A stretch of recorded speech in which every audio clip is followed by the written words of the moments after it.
Dobrý deň, teda ja najprv skontrolujem, či ma počujete. Veľmi dobre. Dobre, ďakujem. Takže vítam dve adeptky, tak ako sme dostali materiál na pracovný pohovor. Ja mám pred sebou, ak som sa teda nepomýlila, dva životopisy, dva motivačné listy, Laura Alany Skolník a Lila Lukáčová. Dúfam, že som mená prečítala správne a že ste to teda asi vy dve vedľa pani profesorky Orgoňovej. Vy sa nám potom predstavíte a ja zistím, ktorá je ktorá. Najskôr by som vás teda chcela privítať na tomto simulovanom pracovnom pohovore alebo výberovom konaní na miesto stážistu, stážistky, podľa toho teda, či pôjde o ženu alebo o muža, ale vieme, že mužský rod môžeme používať aj v zástupnosti ženského rodu. Nie je to žiaden problém ani prehrešok voči slovenčine. Dovolte mi, aby som vás privítala, pozdravila z Ankary.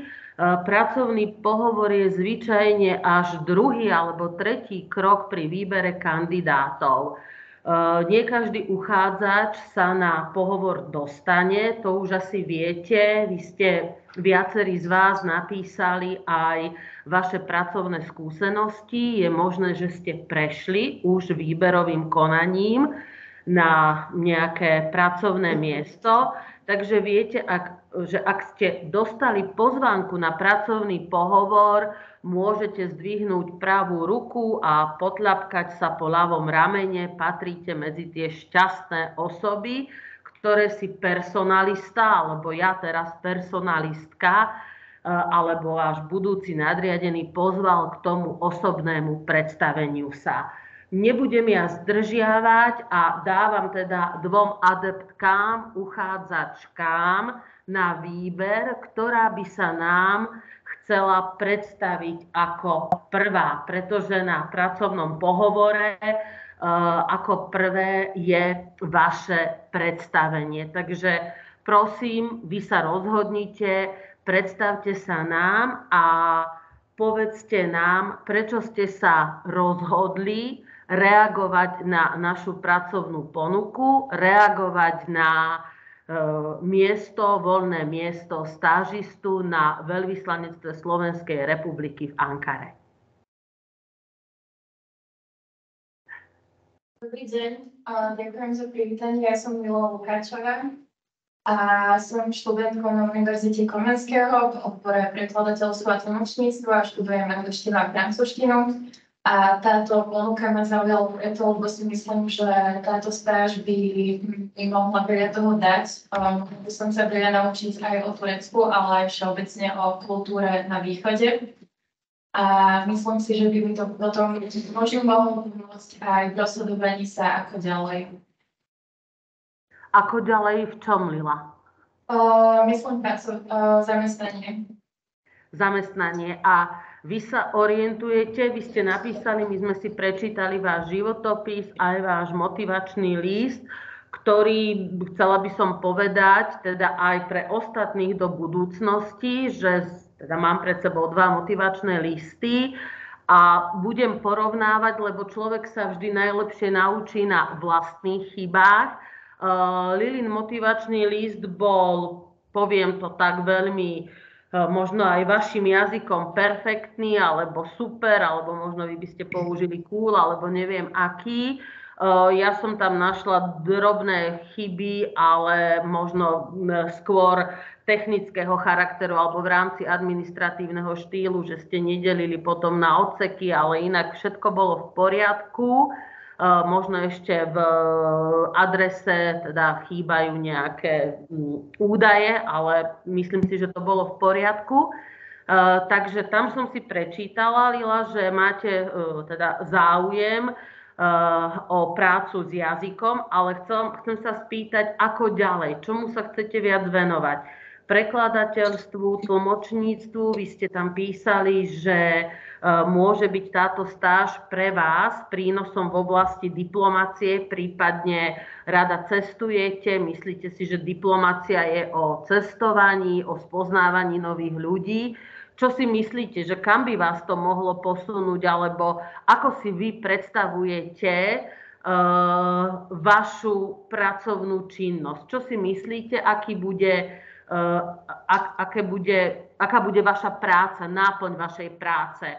My to hovoríme teda v administratíve popis pracovnej činnosti, opis pracovnej činnosti. Čo si myslíte? V čom vás to teda, vraciam sa k tej otázke, v čom vás to môže ďalej posunúť? Tak aby som ešte reagovala na tie prvé otázky.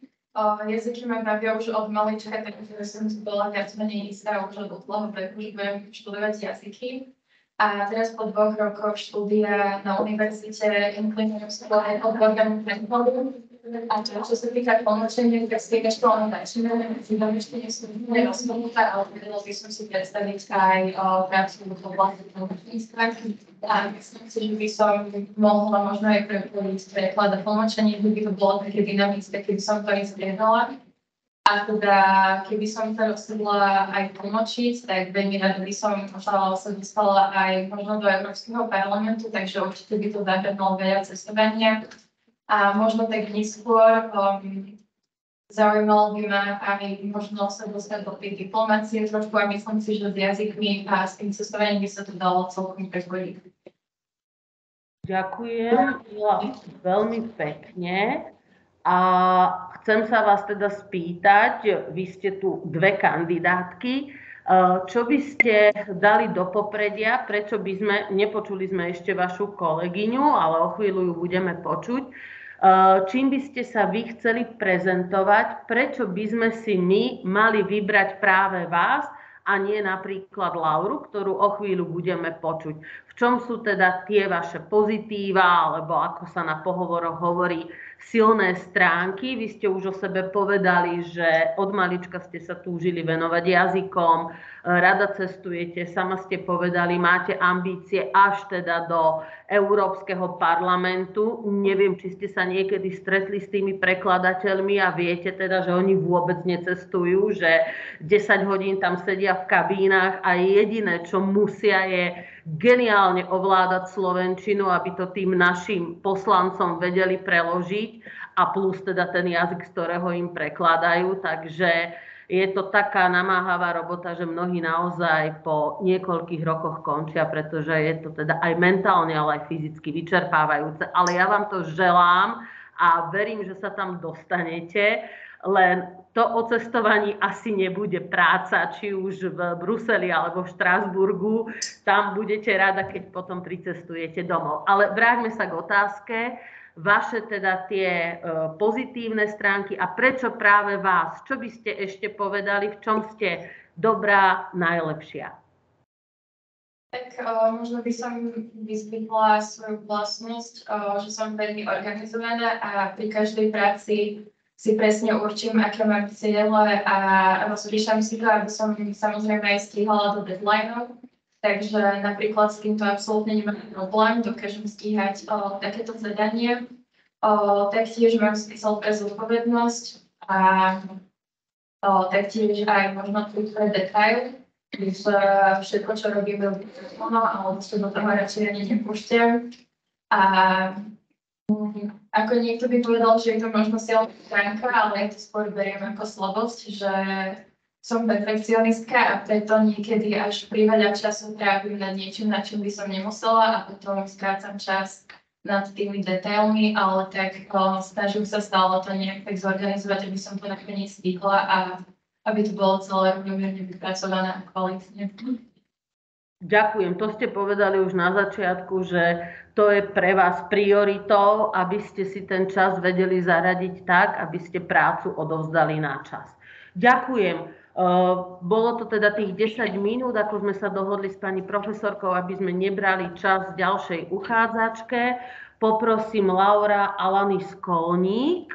Môžete sa nám predstaviť, povedať nám niečo o sebe a prečo ste sa rozhodli reagovať na našu výzvu alebo teda na naše pracovné miesto.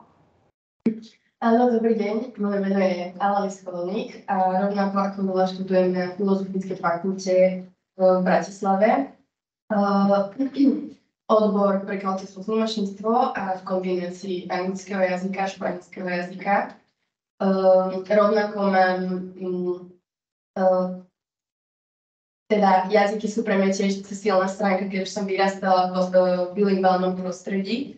Tak jazyky beriem ako dôležitú súčasť môjho života a preto som sa rozhodla tiež aj toto študovať a nejako týmto spôsobom ukázať svoje schopnosti a preto si myslím, že preto sa uchádzam o post tlmočníka vo veľvyslaneckej Ankare, lebo okrem toho, že rada cestujem a rada spoznávam iné krajiny, tak mám rada kultúru, históriu a myslím si, že táto možnosť by mi dala veľmi veľa skúseností, čo by som napríklad ako študent tretieho ročníka ešte nemohla absolvovať. Nemám síce, ako som aj napísala v motivačnom liste, toľko skúseností, čo sa týka tlmočníctva, tak pre mňa toto by mi dodalo tie skúsenosti, čo potrebujem. Všetko? Laura, lebo neviem, či vypadol zvuk, alebo ste skončili. Áno, skončila. Dobre, pretože vy ste tam nechali takú dlhú pauzu, to určite s pani profesorkou všetko preberáte, ako sú budované vety, alebo ako sa pracuje s modalitou vety, to vy určite všetko viete, ja vás tu teraz nejdem skúšať.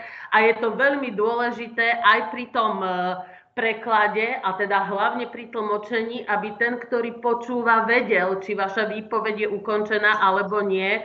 Ale žiaľ, pri týchto online prenosoch tam môžeme povedať, že to bol zvuk a nepočuli sme sa.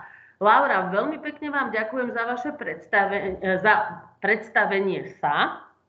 A chcela by som povedať, že to, čo ste na začiatku povedali, ako teda máte rada jazyky, chcete sa im venovať, vyrastali ste v bilingválnom prostredí, je to pre vás prirodzené. Áno, tam by som ja ešte dodala, že ak vyrastáme v bilingválnom prostredí a narodíme sa, alebo teda od malička rozprávame dvomi jazykmi, tak je to absolútne prirodzené. Ak si k tomu priberieme ešte ďalšie jazyky, tak možno nemusíme ani hovoriť o tom, že ich máme radi, alebo rady, ako my ženy, tie jazyky, ale je to pre nás veľmi prirodzené.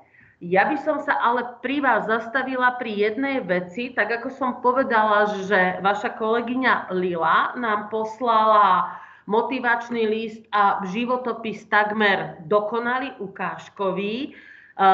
Vás by som chcela upozorniť do budúcnosti, že životopis aj motivačný list, vy určite viete, v rámci administratívneho štýlu ste o tom hovorili, je vaša vizitka. Je to to, čím sa vy prezentujete. Ja ako personalista som dostala teraz 2 dokumenty a na základe tých dokumentov asi by som si vybrala vašu kolegyňu. Nehovorím, že vy ste horšia alebo lepšia kandidátka, ale vo vašom životopise, ja teraz nebudem aj pre nedostatok času hovoriť o každej chybe, ktorú ste tam mali.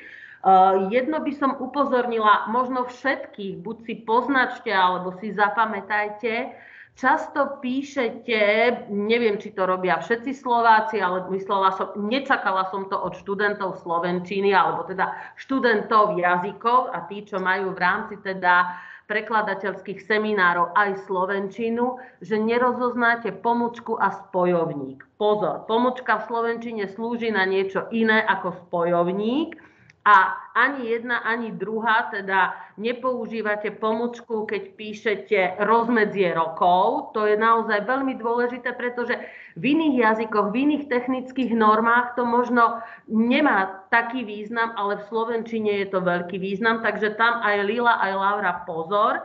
A teda Laura, vás by som upozornila, v tých pracovných skúsenostiach vždy je potrebné byť veľmi presný a jednoduchý. Vy ste tam v štrukturovanom životopise totiž nepoužívame rozvité vety. Vy ste písali, moje povinnosti spočívali v strážení detí, brávala som ich na prechádzky. To je teraz aj pre ostatných. Vy ste to mali napísať: materská škola Slovna Vtáčik, pomočka, pomocná vychovávateľka, pomocný personál, opatrovanie detí. Veľmi jednoducho, stručne, lebo to je podstatou toho štrukturovaného životopisu. Preto posielate štrukturovaný a nie beletrizovaný životopis. Rozumiete aj ostatní. Toto sa, myslím, nestalo len Laure, bodaj by všetci mali životopisy ako Laura. Stretávame sa s tým pravidelne, že uchádzači nám posielajú celé eseje a my to ani nečítame, pretože nemáme na to čas. Nie len my, ale žiaden personalista. Opakujem, jediné, čo my o vás vieme, je to, čo nám pošlete. Takže ak nám pošlete motivačný list alebo životopis, ktorý nezodpovedá podmienkam alebo teda tej forme štrukturovaného životopisu, odkladáme to. Rovnako teda ako motivačný list, v ktorom teda vy ste písali, už prvá konštrukcia vaša je absolútne inverzná syntax. Je to možno preto, že ste bilingválna, ja neviem, ale v slovenčine treba určite, ak budete, tak ako som povedala Lile, v tom parlamente, v tom Štrasburgu, kdekoľvek, verte, že ak potrebujú Slovákov, alebo ak si majú vybrať vás, na druhom mieste je vaša angličtina, španielčina, nemčina, švédčina. Na prvom mieste je vaša slovenčina. Vy ju musíte mať lepšiu ako profesorka vedľa vás, naozaj, tým nič zlé proti profesorke Orgoňovej, ale vy naozaj musíte mať lepšiu ako ktokoľvek z nás učiteľov tú slovenčinu, pretože vy prekladáte do slovenčiny. Tam potrebujú tlmočníkov, aj prekladateľov, pre tých poslancov, pre tých úradníkov, ktorí neovládajú ten iný cudzí jazyk a musíte to absolútne presne preložiť. Takže vaša prvá veta: reagujem na výzvu uverejnenú na vašej stránke so záujmom uchádzať sa. Teraz len trošku, aby sme mali aj tú slovenčinu. Je to konštrukčne zložité, syntakticky chybné, podmet je úplne na konci spojený niekde s predmetom, čiže celé zmeniť. So záujmom uchádzať sa o stáž, reagujem na post tlmočníka, rozumiete? Lebo tejto vete ja ako Slovenka nerozumiem. A ďalšie vety sú podobné, takže pozor na to, to je hlavne aj pre ostatných. Teda Laura do toho išla, nasadila svoju kožu a je teraz na pranieri alebo v horúcom kresle, ale myslím si, že je to aj pre ostatných. Dávať pozor, nechať si ten motivačný list, prečítať aj inými, poprosiť niekoho. Ja stále hovorím, ďalšie oči oveľa viac vidia ako tie naše. Vždy si myslíme, že sme najdokonalejší, najlepší, no nie sme. Tisíce ľudí okolo nás je lepších a musíme to rešpektovať. Ďakujem, Laura, ale predsa vám len položím ešte teda tú otázku. Prečo sa teda aj vy uchádzate o tú stáž práve u nás? Pozreli ste si niečo o našej ambasáde, o našom teda pracovisku? Zoznámili ste sa s tým, čo robíme? Myslíte si, že by ste tu našli uplatnenie? Rozumeli ste? Či ste sa zoznámili s prácou ambasády? Ja možno tú otázku o chvíľu položím aj vám všetkým, ktorí ste teda prítomní. A či si myslíte, ako by ste, alebo či viete, máte nejaký návrh, ako by ste vy mohli obohatiť naše pracovisko? Čo si myslíte, v čom by spočívala vaša práca? No, tak ja si myslím, že osobne som veľmi, keď si nastavím nejaký cieľ, tak si myslím, že viem dodržiť najlepšie a že potom to viem byť veľmi zodpovedná. Ale keby veľmi rada mám celkovo nejaké organizačné veci alebo takéto typy práce a myslím si tiež o sebe, že som komunikatívny tvor A to je asi všetko. Dobre, a môžem sa spýtať, a táto otázka teda patrí aj Lile, aj Laure, a potom možno aj ostatným. Pozreli ste si, alebo viete, v čom spočíva taká základná náplň ambasády, nielen našej, alebo akéhokoľvek? Neviem, či ste niekedy počuli aj termín zastupiteľský úrad Slovenskej republiky v tej ktorej krajine, alebo teda ten prevzatý výraz ambasáda. Takže či viete, v čom spočíva náplň práce týchto zastupiteľských úradov? Jedna alebo druhá? Pozreli ste sa?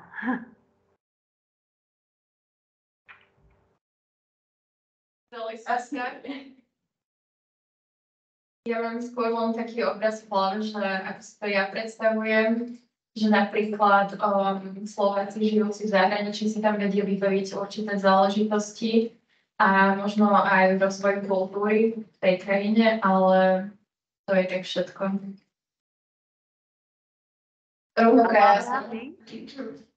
No, ani ja som si úprimne nepozrela presne, čoho sa presne venujete. A mali ste niekto, teraz nehovorím o Turecku, o nás, ale aj ostatných vás je tam, neviem koľko, pani profesorka, 20? Neviem to takto odhadnúť.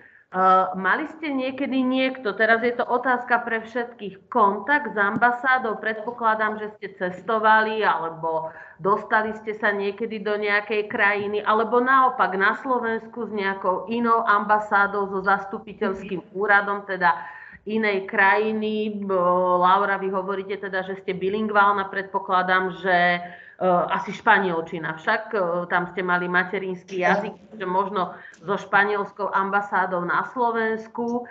Či ste teda, ale teraz je to naozaj otázka pre všetkých, kto by nám vedel povedať, alebo chcel povedať, čo je úlohou ambasád, zastupiteľských úradov. Lila ho spomenula, vybavenie dokladov, reprezentácia kultúry. Mysleli ste slovenská kultúra v zahraničí, Lila. Však nie, že v Nemecku presadzujeme nemeckú kultúru, ale slovenská kultúra v Nemecku. Vybavovanie dokladov ste povedali, Slováci, ktorí tam žijú. A ostatní, vedeli by ste doplniť, alebo konkrétne mali ste teda empíria, vaša skúsenosť, mali ste nejaký kontakt niekedy? Tak ja osobne som nemala kontakt, ale moja mama, my nie sme zo Španielska, ale z Ekvádoru, takže v Európe najbližšie veľvyslanectvo je vo Viedni, ekvádorské, a vtedy moja mama, alebo nie, môj otec riešil tiež vybavovanie dokumentov, akože pre mamu, čo sa týka rezidentskú kartu. Úprimne neviem, ako presne povedala, lebo to ja som osobne neriešila ešte. Dobre, a ostatní? Nikto? Nikto nikdy nemal kontakt. Ja som kontakt nemal, ale predpokladám, že ambasáda aj nejakú diplomáciu asi riešia, aby teda nemuseli, samozrejme, tam bol nejaký priamy kontakt tých nejakých veľvyslancov s nejakými zastupiteľmi Turecka, teda v tomto prípade. Čiže aby, poviem to tak, úplne nemuseli lietať nejakí diplomati zo Slovenska do Turecka a podobne, čiže asi aj nejaké takéto oficiálne veci. A ako by ste to, ja nevidím, mám pocit, že mužský hlas, Barborka, ja sa ospravedlňujem, ale tam už vidím len odrezaný krk, takže asi muž, aj sa nám predstavíte. A teraz vás vidím, ďakujem. Neviem, či majú vidieť teda takto. Filip Kúňa, áno. Filip ste. Filip, a vedeli by ste to jedným slovom pomenovať? Vy ste to veľmi dobre opísali. Veľmi dobre, super, Barborka, ďakujem. Veľmi dobre ste to opísali, ale vedeli by ste to nejako kondenzovane povedať, teda, že na čo je asi tá ambasáda? Diplomáciu, nie? Medzinárodné vzťahy. Dobre, ale čo sú to? Tak skúste niekomu, lebo to, viete, poviete medzinárodné vzťahy, ale čo sú to? Vzťahy medzi národmi, môžem to aj tak povedať, áno? Nejaké politické vzťahy medzi jednotlivými národmi, medzi ich vládami, alebo tak. Áno, a vy ste to všetko povedali. A ak by ste si uvedomili, čo som povedala ja, že ambasádu voláme aj ako, spomeniete si? Veľvyslanectvo? Áno, alebo zastupiteľský úrad. Takže úlohou tých diplomatov je čo? Zastupovať záujmy Slovenska v zahraničí. Je to tak? Dá sa to aj tak povedať. Výborne. A čo ešte možno teda robia tie veľvyslanectvá? Máte niekto nejaké, nehovorím, povedali ste, že skúsenosti nie, ale teda počuli ste, čítali ste, videli ste niečo? Minimálne nejaké tie repatriačné programy, dajme tomu, asi sa teraz v poslednej dobe dosť o nich hovorí, aj v Izraeli teda, najnovšie. Takže minimálne to. Áno, aj kedy, to si asi pamätáte ešte, keď bol COVID, tiež Slovensko pomáhalo svojim občanom dostať sa z tej krajiny, kde boli a nemohli sa dostať, takže vtedy tiež sa mnohí občania slovenskí prihlásili na tých veľvyslanectvách a Slovensko im pomáhalo vrátiť sa naspäť, lebo vy ste hovorili teraz o tých repatriačných programoch. Takže nie je to žiaľ iba v prípade vojny, ale je to aj v prípade, povedzme, iných teda katastrof alebo nejakých živelných pohrôm a tak ďalej. Teraz, keď bolo zemetrasenie v Turecku, tiež sme zabezpečovali návrat slovenských občanov, ktorí sa žiaľ ocitli v epicentre zemetrasenia. Takže sú aj také. A ešte niečo vám napadá? Vy ste veľmi dobre to, čo ste povedali, áno, aby slovenský politik nemusel letieť do Turecka, nemusel letieť do Ameriky, je tam zastupiteľský úrad, ktorý sprostredkuje tieto kontakty, to je veľmi dôležité. A ešte vám niečo napadá?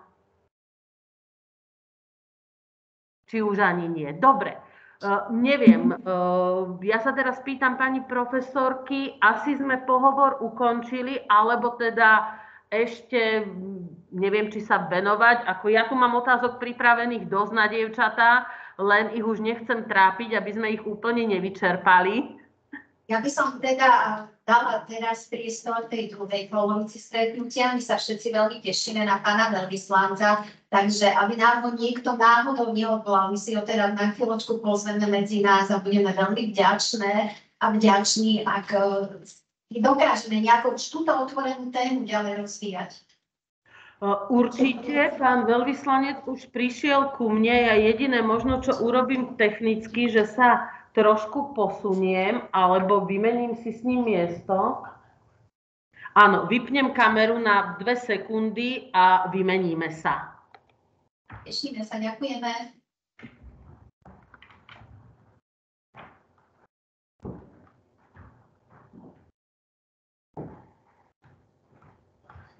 Ja zatiaľ viečne čas, my sme vlastne bez vášho súhlasu pustili nahrávanie, môžeme ho nechať a vám vychrušiť. Na to vlastne sa odmývať. Ďakujem pekne. Takže my sme sa pripojili. Dobrý deň, pani profesorka, študentky, študenti.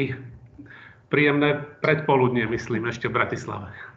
Áno. Tak ja len veľmi stručne si dovolím privítať medzi nami pána veľvyslanca Slovenskej republiky v Turecku, pána Jana Pšenicu. Ešte raz a mnohokrát budem opakovať úprimné hlboké poďakovanie za to, že ste si pre nás ten čas našli. Popri tom, že vaša pracovná doba nie je asi 8:00, 16:00, ale to vlastne sa asi aj v tom rozhovore rozvinie. V každom prípade srdečne vás vítame medzi nami a teraz vlastne otváram aj priestor. Neviem, či nás chcete ešte nejakým úvodným slovom vy pozdraviť a potom dám priestor študentom. Ďakujem za pozvanie. Verím, že stretnutie bude užitočné aj pre študentov. Verím, že si pripravili nejaké otázky. Ja som niektoré čítal, ale možno aj v priebehu tej diskusie sa nejaké nové objavia. Preto, lebo aj o tejto práci možno panujú, neviem, v médiách aj skreslené predstavy niekedy, tak možno toto je príležitosť opýtať sa, ako to aj naozaj je. Tak len smelo do toho. Ďakujem veľmi pekne. Takže ja vlastne teraz naozaj otváram priestor, páni, dámy, Niečo sme si dopredu dohodli a tak, ako ste počuli aj výzvu pána veľvyslanca, to neznamená, že my ostatní sme outsideri, takže smelo do toho pýtajme sa, čo nám schádza na umie, používať na príležitosť. Využívajme ju. Nech sa vám páči. Začnem? Áno. Dobre. Dobrý. Teda ja som volal Filip. Asi by som nejako vedol ten kontext tej otázky aj pre ostatných, aby sme boli všetci na jednej vlne. Teda ja mám viac menej takú politickú otázku, a teda, že Turecko vlastne nie je členom Európskej únie, ale vlastne už dlho sa to pokúšajú a už vyše 20 rokov majú teda ten kandidátsky štatút. A mňa to tak zaujímalo, teda vlastne stále boli prijazdi či už z kultúrnych dôvodov alebo aj bezpečnostných z toho, jak sú, v akej časti sveta teda sa nachádzajú. A mňa zaujímalo, že vlastne po takej dlhej dobe, či už to neomrzelo tých ľudí, že či sa ešte teda vlastne stále nejako chcú stať tými členmi Európskej únie. A zároveň aj teda vzniká tá podľa mňa taká skepsa v poslednej dobe, čo sa týka Európskej únie, že či aj toto nejako nevplýva na ten ich náhľad na túto vec. Tak neviem, či budem odpovedať, alebo možno to bude takto lepšie, že otázka a odpoveď, ako keby sa zobralo viac otázok naraz. Tak k tejto otázke alebo téme možno by som začal tak, že zakladateľ Tureckej republiky, keď robil reformy, tak si bral mnohé prípady z Európy. Tam hľadal inšpiráciu, aj po Európe chodil a tak ďalej, chcel modernizovať krajinu a teda novovzniknutú Tureckú republiku. Tu len odbočím, že 29. októbra bude 100. výročie založenia Tureckej republiky. A Turecko teda vstúpilo do NATO a prejavilo aj záujem o vstup do EÚ. A ako ste aj správne povedali, ten záujem bol prejavený dávnejšie a tie rozhovory sa síce začali v tom istom čase ako aj s Chorvátskom, ale boli prerušené. Tu treba povedať, že tak ako to bolo v prípade Slovenska alebo iných krajín, ktoré do Európskej únie vstúpili, sú stanovené isté kritériá, ktoré je potrebné, aby tá krajina, ktorá vstúpiť chce, musí splniť. A nebudem zabiehať do teda kodanských kritérií a tak ďalej. To sme museli teda spraviť aj my a museli sme zlepšiť svoju legislatívu, vymožiteľnosť práva a tak ďalej. Aj samozrejme sme museli napríklad zreformovať oblasť hospodárstva, aby naše firmy zvýšili svoju konkurencieschopnosť a mali nejakú šancu vôbec súťažiť s inými firmami na vnútornom trhu Európskej únie. No ale v prípade Turecka je tam viacero komplikujúcich oblastí. Jednou napríklad z nich je, že Turecko neuznáva jednu členskú krajinu EÚ, neviem, možno si spomeniete, je to Cyprus. Druhá zložitejšia otázka je, že Turecko naozaj hraničí s turbulentnými regiónmi. Možno ja dám teraz otázku, vedel by niekto vymenovať, s ktorými krajinami hraničí Turecko? Sýria, stojíš teraz problémy. Dobre, ďalej. Gruzínsko, Arménsko. Áno, ďalej.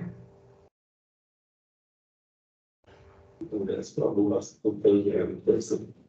Bulharsko, ale to teraz typujem trošku. Áno, Grécko, Bulharsko, áno. Ale keď ste povedali Gruzínsko, Arménsko, tak je tam ešte jedna taká krátka hranica. Azerbajdžanom. Áno, a potom ešte? No v podstate aj ten Cyprus, že tam bývajú tiež teda. Áno, to je cez more, ale ešte po zemi, pozemská hranica. Teda Irán, Irak.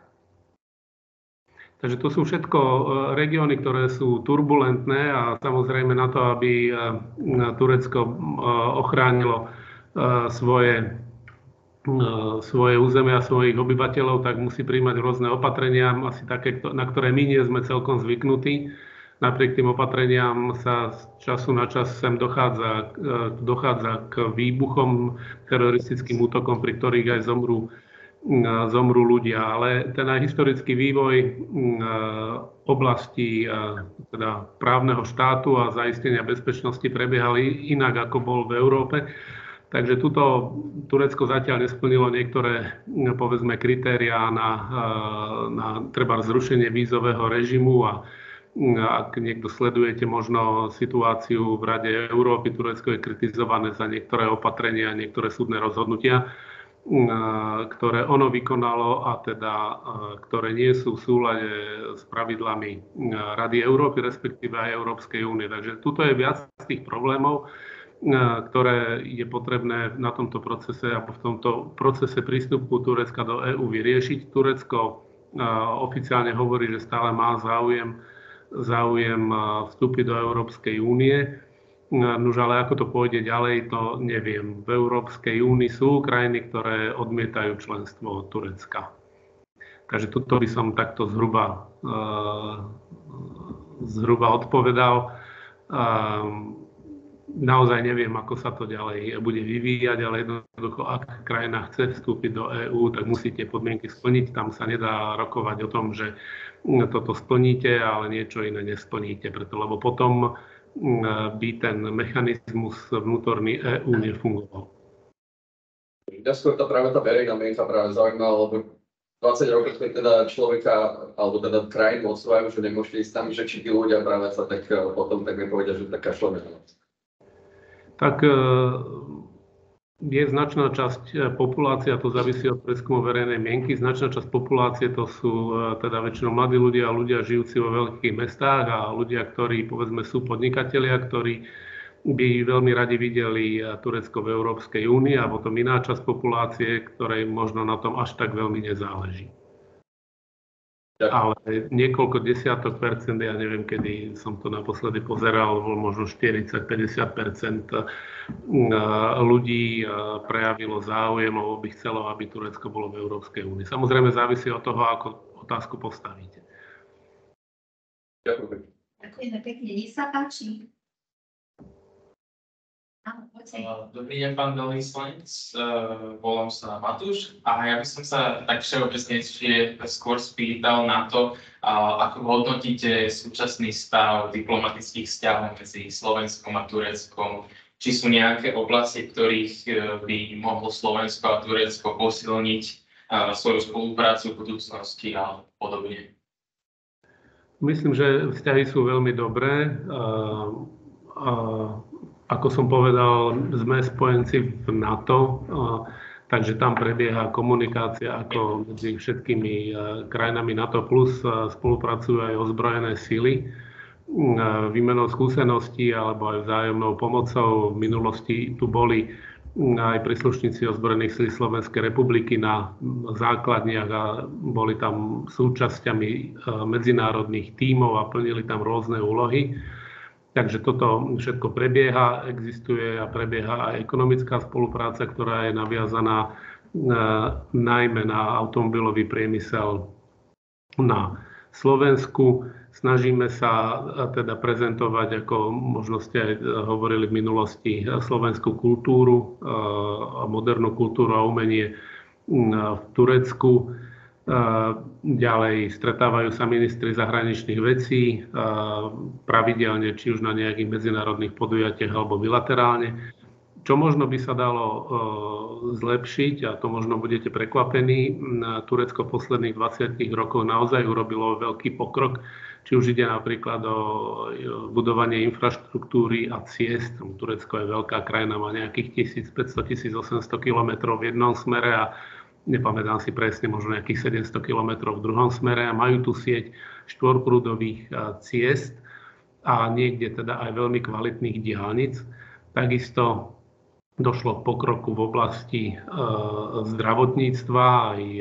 Ja často spomínam, že prvú dávku vakcíny proti covidu som dostal v jednej regionálnej nemocnici, ktorá nevyzerala zvonku nejak veľmi vábne, bola to štátna nemocnica, ale vnútri mali všetko zariadenie potrebné na prevoz a uskladnenie takéhoto typu vakcín. alebo vakcín takéhoto typu, takže možno my si niekedy myslíme o Turecku, že to je zaostalá krajina, ak sa treba porovná HDP na obyvateľa, tak áno, my máme viac, ale možno by sme boli prekvapení, že Turecko nám v niektorých oblastiach ušlo dopredu, lebo teda u nás, keď sa pozrieme, tak my v niektorých oblastiach ako keby sme zaspali dobu a mnohé krajiny išli dopredu a naozaj nás predbehli. Takže možno tuto, ak by niekto chcel, tak isté Turecko vie poskytnť niektoré informácie o tom, ako to oni spravili. Nie všetko sa dá použiť u nás doma, ale aspoň tá inšpirácia, že veľká krajina, veľké infraštruktúrne projekty, zdravotníctvo a ďalšie oblasti, to myslím, že tu sa dajú tieto skúsenosti nájsť. No a to asi viete, predpokladám, ak nie vy, tak iste niekto z vašej širšej rodiny bol v Turecku opakovane na dovolenke, na letnej dovolenke, lebo tu majú preto vybudované zariadenia. Takže ten cestovný ruch týmto smerom zo Slovenska je naozaj veľký. Ja som sa aj chcel vlastne spýtať takú doplňujúcu otázku, že čím by sa mohlo teda Slovensko inšpirovať od Turecka, ale už ste mi vlastne odpovedali, tak ďakujem veľmi pekne. Nie za čo. Ďakujeme pekne, tak využívajme čas na plné otázky, nech sa páči. Ja by som sa chcela spýtať na takú osobnejšiu a jednoduchšiu otázku. A to je, že čo vás viedlo k výberu tejto vašej profesie? Vy vidíte to veľmi zaujímavé a chcela by som vedieť, že či ste mali už v minulosti nejaké pocity, že toto by som chcela robiť v mojej budúcnosti. Predstavíte sa? A pardon, nebola sa, tak? Ale máte na mysli robiť pre ministerstvo zahraničných vecí alebo robiť konkrétne v Turecku? Preto ministerstvo by som chcela vedieť. Tak to sa vrátim ešte do obdobia začiatku 90. rokov, keď došlo k politickým, ale aj spoločenským zmenám v bývalom Československu a potom teda aj na Slovensku a otvorili sa nové príležitosti pre ľudí a človek sa stretával s ľuďmi, ktorí mu dali inšpiráciu niektoré veci si premyslieť alebo porozmýšľať o nich inak a rozhodol som sa nastúpiť na Ústav medzinárodných vzťahov právnickej fakulty a potom som dostal ponuku, potom som išiel na stáž na ministerstvo a potom som dostal ponuku, aby som sa tam zamestnal, tak som urobil prijímacie pohovory a odtedy pracujem pre ministerstvo. Bol som medzi tým rok v Británii na kurze a potom som pracoval v Holandsku, v Srbsku, Bosne, Hercegovine a teda teraz v Turecku. Je to veľmi zaujímavé sledovať aj tie krajiny, stretávate sa s ľuďmi rôzneho profilu, vzdelania, názorov a snažíte sa teda nájsť príležitosti preto, aby ste vzťahy či už medzi krajinami posunuli možno dopredu, ale takisto, aby ste pomohli aj občanom Slovenskej republiky, či teda keď majú nejaký problém počas treba z dovolenky, alebo možno hľadajú oni nejakú pomoc alebo príležitosť, či už teda to v Turecku, alebo potom samozrejme sa snažíte pomôcť aj občanom tej krajiny, kde slúžite, tým, že im sprostredkujete alebo poradíte nejaké kontakty na Slovensku. Takže je to veľmi pestrá práca, tak ako pani profesorka povedala na začiatku, to nie je od 8. do 4. V podstate diplomati robia, ako sa hovorí, 24/7, závisí od toho, čo je potrebné proste urobiť a niekedy samozrejme aj spojiť príjemné s užitočným v zmysle, keď idete na nejaké podujatie, tak možno sa vám nechce, lebo je to cez víkend alebo je to večer, ale snažíte sa to povinnosť spojiť aj s niečím príjemným a užitočným, čo vás obohatí a možno vám niečo napadne, čo by bolo možno vhodné urobiť v bilaterálnych vzťahoch, alebo teda poznáte, neviem, niekoho na Slovensku, ktorého by daná vec mohla zaujímať, tak tú informáciu dáte ďalej a tak. Ďakujeme pekne. Tak, aké ďalšie inšpirácie nás chádzajú na um? Tak dobrý deň, ja som volám Valentína a ja by som mala takú tiež možno osobnejšiu otázku. A teda medzi Slovenskom a Tureckom určite sú nejaké výraznejšie kultúrne rozdiely, ako napríklad medzi Slovenskom a inými stredoeurópskymi krajinami. A mňa by zaujímalo, že ako ste si zvykali na tieto rozdiely a možno na ktoré sa zvykalo ťažšie alebo ľahšie. Neviem, že teraz mi nenapadá momentálne nejaká problémová vec alebo niečo, na čo sme si zvykali ťažšie. Samozrejme, toto je veľká krajina, to znamená, tie fyzické vzdialenosti, keď niekde cestujete, sú úplne iné ako na Slovensku. Cestujete v aute 5 hodín, v prípade Slovenska z Bratislavy prejdete povedzme do Košíc, ale tu prejdete len teda nejakých 500 kilometrov a ak chcete prísť na hranicu, tak ešte niekoľko 100 kilometrov vám zostáva. Výhodou je, že ľudia sú pohostinní a otvorení. Nestretol som sa s tým, že by sa treba báli, stránili alebo by nechceli pomôcť, skôr naopak. Samozrejme človek vníma, že, a teda nie že vníma, ale že to vieme a potom to aj vníma, že teda toto je moslimská krajina a že sú tu mešity, je tu veľmi málo kostolov, ale by som povedal, ten ľudský rozmer v Turecku je veľmi silný. A samozrejme strava je trochu iná, ako u nás nie len to, že tu sa nie je veľmi bravčové mäso, ale ak ste teda boli na dovolenke, alebo možno ste niečo čítali, proste tá strava je trošku iná, viac aj zeleniny a inak tie teda ingredience sa spájajú dohromady. A čo takého ešte vidíte, samozrejme vnímate, že to je mnohopočetný národ, 85 miliónový, Ankara 5,5 miliónová, ako celé Slovensko, idete do Istanbulu, kde je od 16 do 20 miliónov ľudí, takže na toto všetko si treba zvyknúť. Plus teda, ak som v tej jednej z predchádzajúcich odpovedí naznačil, Turecko rieši také problémy, ktoré my neriešime, ani si to niekedy teda nevieme predstaviť, či už sa to týka bezpečnosti.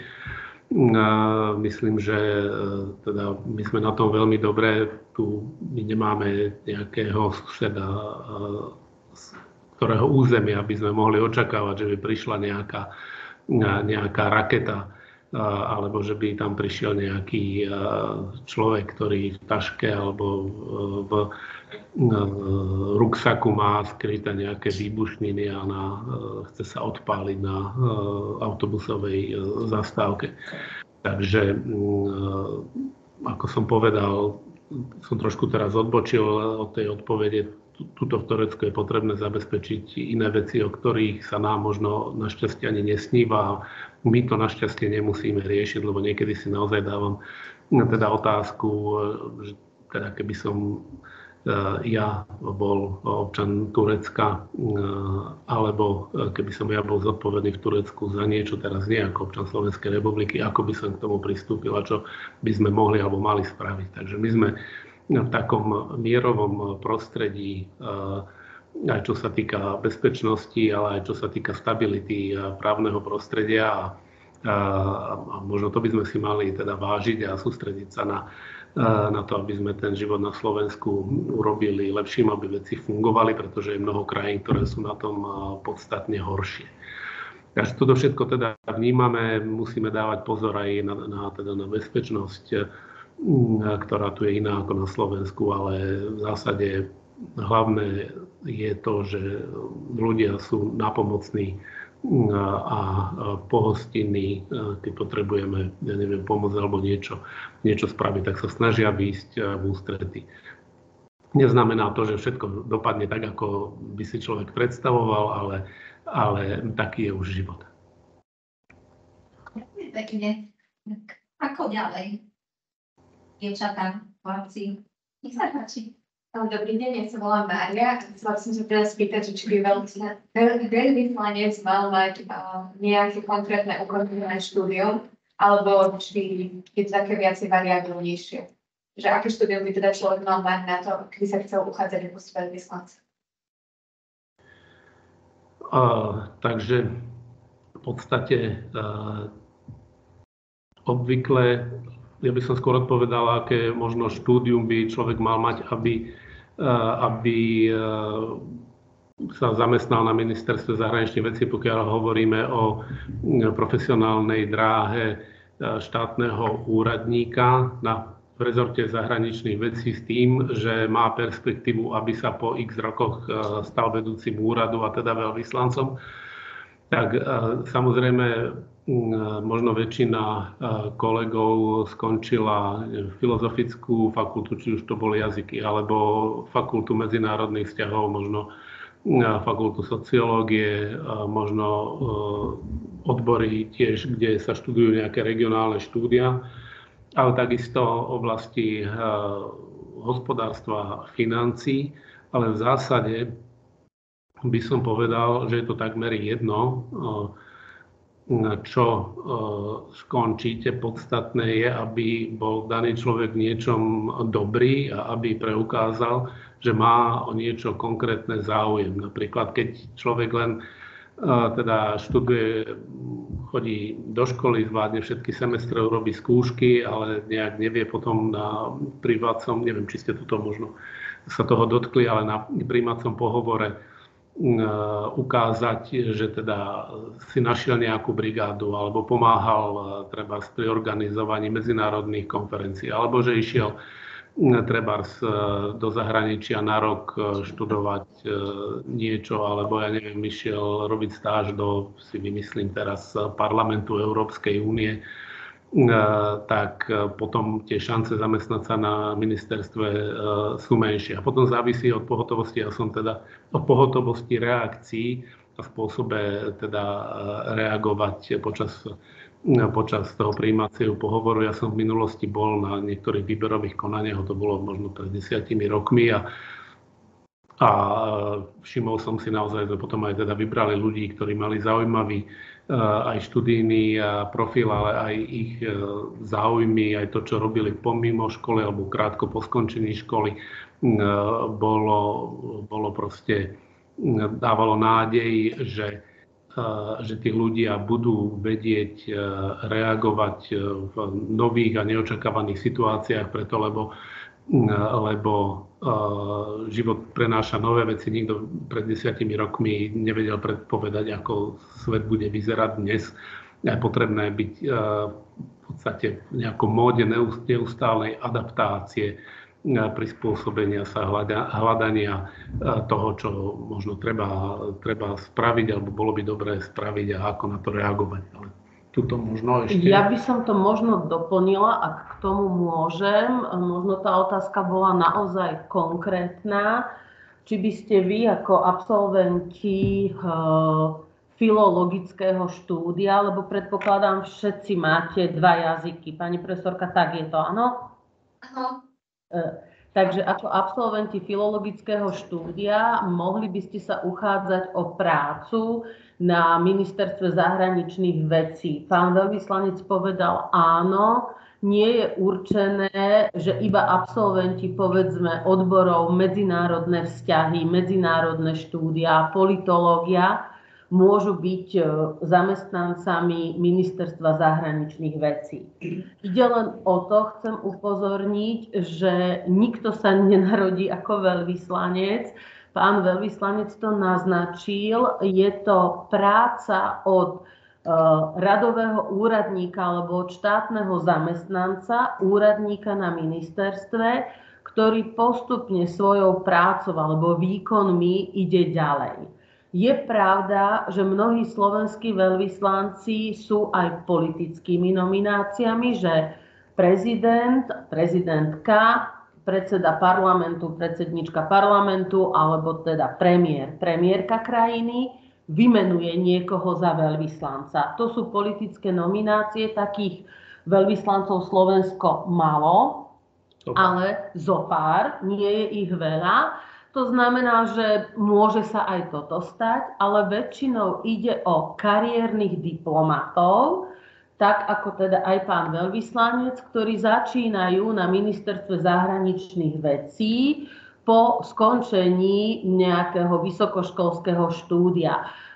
Ministerstvo zahraničných vecí potrebuje rovnako filologicky, teda orientovaných študentov alebo teda pracovníkov, ale aj právnikov, politológov, ekonómov, pretože okrem veľvyslancov máme ekonomických diplomatov, máme aj teda možno kultúrnych diplomatov alebo tých, ktorí vedú naše inštitúty. Okrem teda zastupiteľských úradov existujú aj kultúrne inštitúty slovenské v niektorých krajinách, takže toto spektrum je veľmi široké. A vy po skončení vášho štúdia, ak teda budú nejaké voľné miesta, lebo to je tiež všetko prostredníctvom konkurzov a voľných miest v rámci štátnej správy, je to, nechcem teraz sklamať, ale tak. Takže ministerstvo vypisuje, takže môžete sa prihlásiť, ale tak ako povedal pán veľvyslanec, je dôležité, aby ste preukázali skutočný záujem o túto prácu, že ste sa podielali už predtým na buď organizovaní nejakých tých konferencií, alebo že v tej medzinárodnej sfére sa viete pohybovať, alebo ako druhú školu máte ešte právo, sociológiu, politológiu, nejaký iný humanitný, alebo naopak ekonomický odbor. Takže neviem, či tá otázka bola takto konkrétna, či by ste povedzme mohli aj vy sa zamestnať, ale je to tak, je to postupné, že vy začínate ako úradník, prvé vyslanie, ako druhý, tretí tajomník, alebo ako konzul. O tom sme ešte teda nehovorili, že je rozdiel medzi teda konzulátom, konzulárnymi pracovníkmi a pracovníkmi zastupiteľského úradu, lebo ambasáda a konzulát nie je to isté. To si treba zapamätať, že konzul má inú úlohu alebo iné postavenie v rámci diplomácie ako veľvyslanec. Takže to len na doplnenie, nechcela som skákať. Neviem, či možno nejaké iné otázky k tomu. Ďakujem pekne, bolo to veľmi užitočné doplnenie. Ja roztváram uši veľmi intenzívne, aj keď som vo výhode, že ja som to už jedenkrát zažila, teda dvojnásobne sme to mali spolu zažili, takže o niečom sme sa už aj vtedy porozprávali, ale teda pýtajte sa vy, nech sa páči ďalej. Tak, dobrý deň, ja som Nikol a ja by som tam možno chcela ešte takého všeobecného hľadiska spýtať, že čo vlastne vidíte ako najvyšší prínos spolupráce medzi našimi krajinami a možno ako sa snažíte posilniť vzťahy? Tuto verím, že som už niečo naznačil v predchádzajúcich odpovediach, či už to boli tie teda prezentácia modernej slovenskej kultúry a umenia, ktorá niektorých Turkov z odborného prostredia aj zaujala a tá spolupráca sa začína, by som povedať, si žiť svojim vlastným životom v zmysle, že sa nadviazal priamy kontakt medzi expertmi a ľuďmi, ktorí robia v kultúre a pripravujú si svoje projekty. Ďalej je pripravený na podpis jeden dokument, ktorý teda verím, že sa podpíše, keď aj nová vláda Slovenskej republiky bude menovaná, tak po istom čase príde aj toto na rad a ten by mal zlepšiť alebo umožniť podnikateľským subjektom zlepšiť spoluprácu a teda kontakty a vzájomnú výmenu. Ďalej mám na mysli niektoré návštevy odložené, ktoré by sa mohli uskutočniť, pretože aj teda v tejto krajine boli voľby v máji, takže samozrejme aj tu politici sa sústreďovali na predvolebnú kampaň, takže tieto veci, ktoré by za normálnych okolností bežali, boli teraz z dôvodu volieb odložené na neskôr. Takže toto sú oblasti, ktoré chceme. No a potom samozrejme sú oblasti, ktoré prináša život, či už je to nie je to síce o tom, čo urobíme, ale chcem povedať, že ako sme reagovali. Ako si možno spomeniete, začiatkom februára tohto roku postihlo juhovýchod Turecka a takisto aj sever Sýrie veľké zemetrasenie, kde teda bolo postihnuté veľké územie, došlo k zničeniu niekoľko tisíc budov a mnohí ľudia teda to neprežili a mnohí prišli o domovy a zamestnania, tak tam Slovenská republika vyslala záchranný tím, ktorý tu bol asi 10 dní, plus teda bola aj na Slovensku organizovaná teda zbierka, ľudia dali aj či už finančné prostriedky, alebo aj nejaké ošatenie a ďalšie predmety, takisto aj my na veľvyslanectve sme k tomu prispeli. Takže to chcem len povedať, že sú veci, ktoré neviete, že sa stanú a musíte na to reagovať. Takisto bolo naznačené konzulárna pomoc alebo pomoc teda Slovákom, ktorí sa ocitnú v núzi, či už sú to napríklad turisti, alebo teda prišli teda na letné dovolenky, alebo len prechádzajú cez krajinu z nejakého iného dôvodu, tak tiež sa žiaľ vyskytnú, môžu byť zdravotné komplikácie, niekto príde o doklady, tak takýmto našim občanom sa tiež snažíme pomôcť. A to sú veci, ktoré neviete, že kedy sa a čo stane, ale môžete si byť istí, že raz sa to stane. Takže toto tiež, teda jedna vec je plánovanie a príprava niečoho, čo chcete urobiť, a druhá vec je potom reagovanie na daný vývoj. Ďakujem pekne. Pokračujeme ešte, máme nápady. Môžem teda ja? Poďte, nech sa páči. Dobrý deň, moje meno je Ina a ja by som sa teda chcela spýtať, že či vidíte potenciál Turecka, čo sa týka poskytnutia nejakých či už príležitostí alebo nejakého zvýšenia záujmu medzi Slovenskom, teda že či sa akože záujem o túto krajinu, že či skôr klesá alebo skôr stúpa. No, to som sa aj ja chcel vás spýtať, ako vy vnímate Turecko. Keď sa povie Turecko, čo si teda predstavíte, čo ste sa dočítali, alebo čo ste počuli v rodine, alebo v škole, alebo medzi známymi. Ale áno, v podstate toto je veľký trh, som povedal, 85 miliónov ľudí. Takže toto je príležitosť pre slovenské firmy možno ešte zvýšiť úsilie a presadiť sa ešte viac na tureckom trhu. Potom, neviem, či ste o tom diskutovali predtým, krajina sa nachádza na území, kde v minulosti boli rôzne iné civilizácie, či Perská ríša, alebo ríša Alexandra Macedónskeho, alebo Chetická ríša, alebo to patrilo pod Rímsku ríšu, a tuto máte z tých období proste pamiatky. Je východ Turecka, bývalá Mezopotámia. To znamená, pre možno kolegov, ktorí sa viac zaoberajú históriou a ktorí by sa tomu chceli venovať, tak tuto sú proste oblasti a náleziska, ktoré naozaj si zaslúžia pozornosť, alebo teda aj turistov, ktorí chcú prísť nielen teda k moru a opolovať sa, okúpať sa v mori, ale našťastie sú aj takí turisti, ktorí idú po týchto starých pamiatkách alebo pamiatkách starých civilizácií.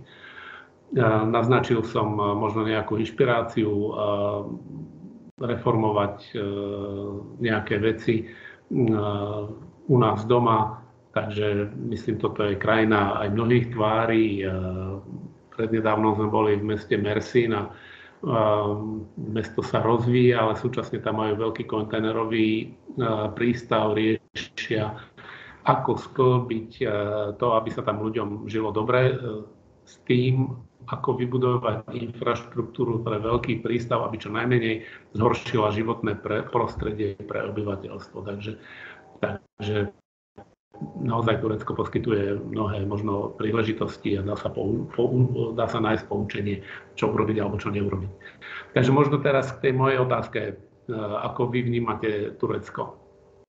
Čo ste o tom počuli, aké máte predstavy? Čo sa vám vybaví, keď niekto spomenie Turecko? Podľa mňa je to krajina, ktorá to má veľmi dobre našlapnuté do budúcnosti, najmä ak sa bude uberať skôr tým sekulárnym smerom, ako v podstate už Atatürk to začal. Skôr tak ďalej, ako sa pokračovalo v takomto jeho odkaze. A neviem, jak by som aj bola rada, keby Turecko teda si vyriešilo niektoré tie konkrétne vnútroštátne legislatívne problémy a mohlo sa teda stať členským štátom Európskej únie. Ale tak to asi závisí od samotného Turecka, čiže podľa mňa je to krajina z toho, čo som počula, ktorá je možno v niektorých veciach lepšie než Slovensko a my možno Slováci máme tak skôr spomalé obrádanie. Sekáme sa. Zasekli sme sa. A už sa počujeme.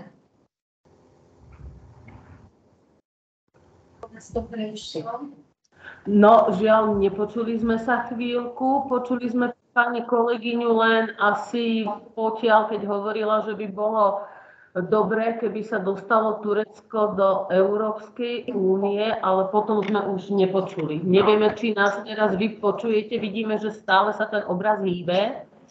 Počujeme, ale to vlastne celku ste sa ostali. To som teda iba dodala to, že možno na Slovensku má veľa ľudí taký dojem, že je to taká až príliš rozvojová krajina, alebo tak, ale z toho, čo som ja počula, teda človeka, čo niekoľko rokov žil v Turecku, tak na niektorých veciach na tom Turecku aj lepšie než Slovensko, čiže... Určite by sme sa prekvapili. Ja tu nemôžem povedať, že nevieme dokončiť diaľnicu do Košíc, alebo že štát nevie postaviť nemocnicu, lebo to by mi tu nikto neveril. Dobre, tak pomaly sa blížime do finále. Povedali sme si, že aby sme vás veľmi naozaj neokupovali a vzácny čas vám neukrajovali, tak do 12. tak pomaličky sa nám to kráti. Posledná príležitosť. Ja by som možno ešte teda, keď aj tá otázka teda od vás tak bola, že ako to my vnímame, ja som, kedy to boli nedávno prezidentské voľby, boli v Turecku, tuším, alebo to boli prezidentské a parlamentné.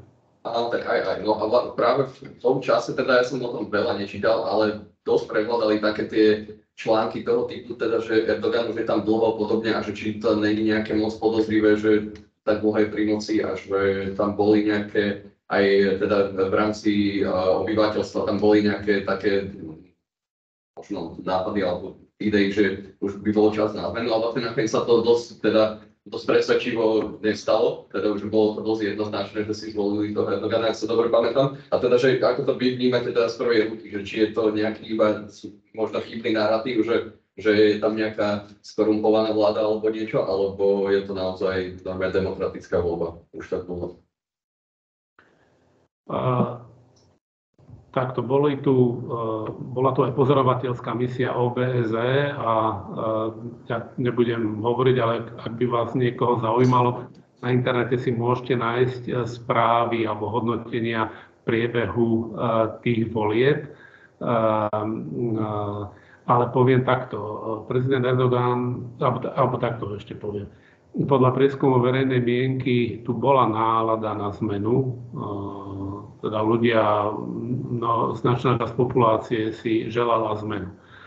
Ale opozícia, zdá sa, keď to spätne hodnotíme, nebola schopná prezentovať rozumnú alternatívu, pretože sa skladala z 5 až 6 politických strán, ktoré čiastočne mali aj problém komunikovať medzi sebou a čiastočne aj mali problém komunikovať s občanmi, tak aby tie voľby vyhrali. A to treba povedať, že prezident Erdogan je výnimočná politická osobnosť, má charizmu, vie osloviť ľudí a na začiatku svojej kariéry on stal za tými reformami, ktoré sa tu udiali pred tými 20 rokmi, takže on posunul Turecko dopredu. Samozrejme, ja teda nebudem verejne hovoriť možno o niektorých nedostatkoch v tejto krajine.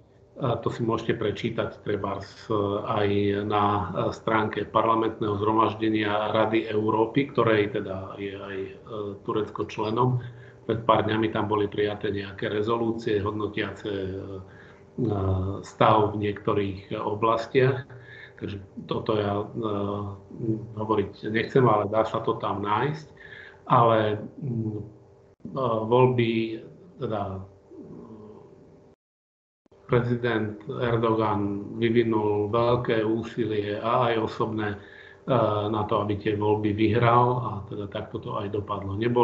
Boli tam niektoré podnety na preskúmanie a znovu spočítanie odovzdaných hlasov v niektorých volebných okrskoch, ale zásadné nejaké odmietnutie výsledkov ani zo strany opozície jednoducho nebolo. Takže s tými nejakými obmedzeniami, ktoré môžete nájsť v tých hodnotiacich dokumentoch OBSE, k týmto voľbám sa dá povedať, že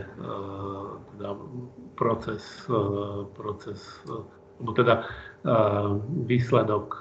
dosiahnutý výsledok zodpovedá situácii v Turecku.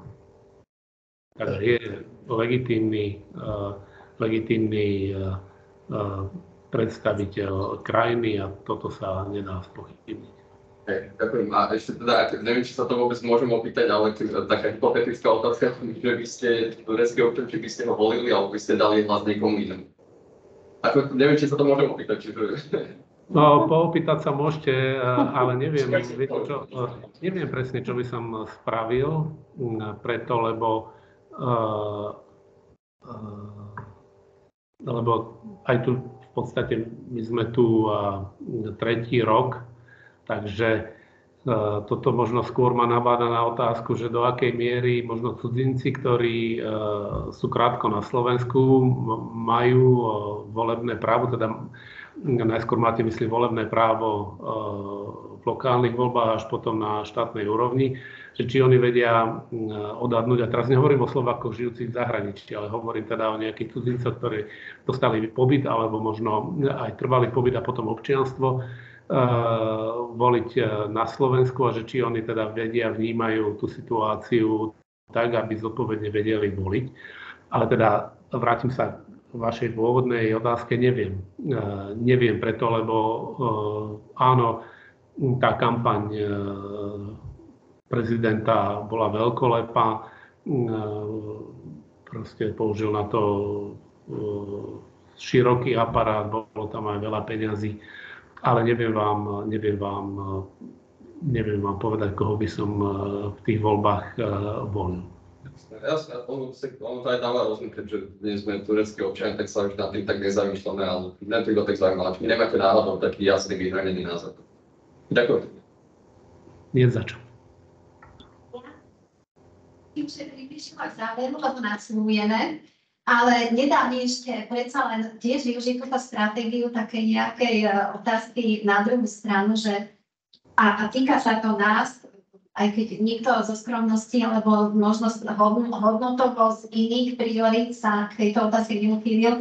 Čo by ste v podstate nám odporúčali, alebo čo by ste od nás očakávali, od našich študentov, že by potenciálne mohli s vami spolupracovať, taká rada, ako by sa mohli pripravovať, aby sa im zapáčila takáto vízia, respektíve akými formami by sa dalo s vami spolupracovať? Naznačil som, aby som to možno zopakoval, alebo ak by k tomu boli ešte otázky. Určite teda samozrejme treba školu dokončiť a počúvať pani profesorky a pánov profesorov a brať to naozaj vážne a pracovať na sebe. Ale okrem toho ešte musíte mať niečo extra. To proste nestačí skončiť proste nejakú univerzitu a teraz si podať prihlášku s tým, že po skončení školy, s tým, že tam budem robiť až do dôchodku. Treba možno trošku vycestovať a zaujímať sa o niečo iné, vyskúšať si iné možno pracovné pozície, robiť pre možno medzinárodné organizácie alebo pre obchodnú spoločnosť.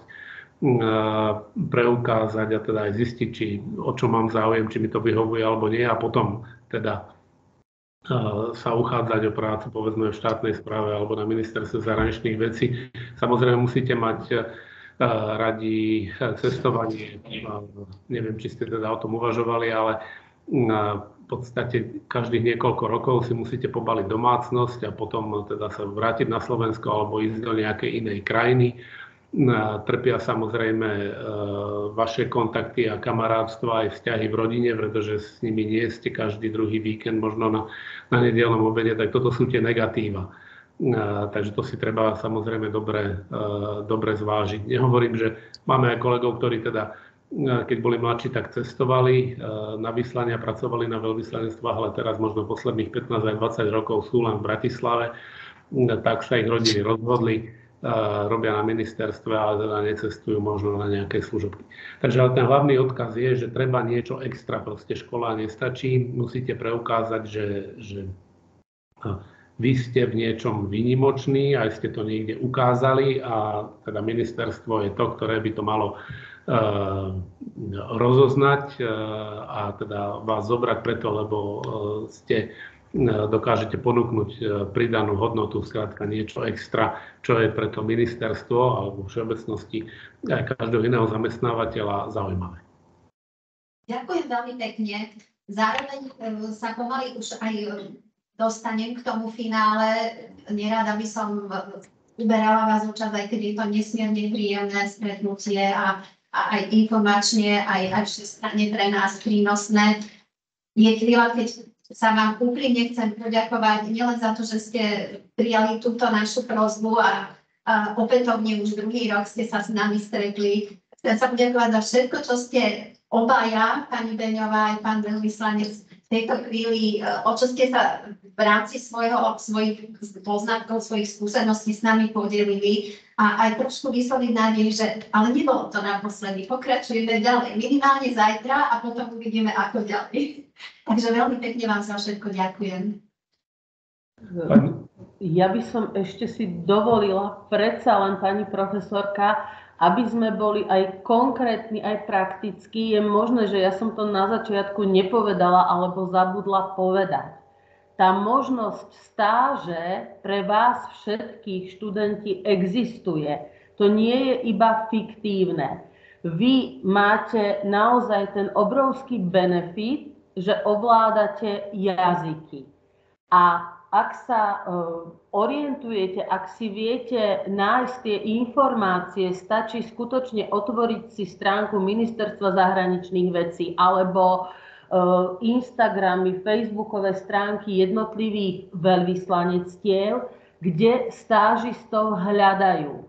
Aj k nám do Turecka prichádzajú stážisti, nie sú to len študenti medzinárodných vzťahov, ale aj jazykov. A vy, ak napríklad študujete francúzštinu, viem, že Paríž každý mesiac, každé 3 mesiace berie aj 3 stážistov. Áno, je to pre vás a pre rodinu nákladné, pretože nedostávate žiaden plat, zabezpečujete si ubytovanie, cestovné aj stravu, ale to, čo povedal pán veľvyslanec, potom máte v životopise 3 mesiace práce na veľvyslanectve alebo mesiac. Tie stáže sú mesiac až 3 mesiace, môžete to koordinovať u vás. Teraz asi pani profesorka bude vedieť lepšie, ktoré oddelenie to má na starosti v rámci univerzity alebo fakulty, tieto zahraničné stáže, ale toto nie je fikcia. Takže ja som len chcela doplniť, že pani profesorka nič fiktívne nevymyslela, ale takýchto žiadostí tu máme, teda nehovorím, že denne, ale prichádzajú na stáž a nie je to len naše veľvyslanectvo. Takže ak napríklad Laura chce ísť na španielske alebo teda do Madridu na slovenské veľvyslanectvo, určite je tam cesta otvorená na stáž a nehovorím teda len na vás, ja len kvôli, alebo teda aj Lila, ak by mali ste záujem na, myslím, vy ste hovorili tiež, že máte tam aj iné jazyky, angličtina, francúzština však, takže tam ten Paríž by možno pripadal do úvahy. Ponúkam to všetkým, pozrite sa na to, je to verejne dostupné, prístupné. Takže je to tá možnosť uplatnenia a toho prvého, ako povedal pán veľvyslanec, navyše, čím budete lepší ako ostatní potom pri hľadaní si ďalšej práce. Nechcela som si zobrať ani posledné slovo, ospravedlňujem sa aj pánovi veľvyslancovi, že som do toho skončila, aj pani profesorke, že som ešte povedala, ale ako si som to cítila, že predsa len nech sme konkrétni a prakticky, veď učíme sa hlavne pre prax, takže ospravedlňujem sa. Ďakujem veľmi pekne. Rád som prijal pozvanie, pani profesorka. Verím, že aspoň hádam na niektoré otázky som zodpovedal, možno, že nie úplne uspokojivo na všetky, ale možno tam boli nejaké slová, ktoré môžu byť inšpiráciou aj pre študentov, aby teda hľadali na ne odpovede a vedeli sa potom lepšie zorientovať. Áno, ešte k tým stážam, ak si dobre pamätám, v minulosti bola podmienka, že človek musí najskôr mať stáž na ministerstve zahraničných vecí a potom na úrade, ale myslím, že tá podmienka nie je úplne prísna, takže skúste nájsť odkaz na stránke Ministerstva zahraničných vecí a európskych záležitostí a tak máte. Budeme sa sekať teraz pri poslednom. Možno tuto sa vidíme. Takže to je všetko. Veľmi rád. Držím vám všetkým palce a želám všetko dobré z Ankary. Ďakujeme veľmi pekne. Príjemný deň do Ankary. Všetko dobré a tešíme sa na najbližšie stretnutie. Dovidenia. Dovidenia, ďakujeme veľmi pekne. Dovidenia.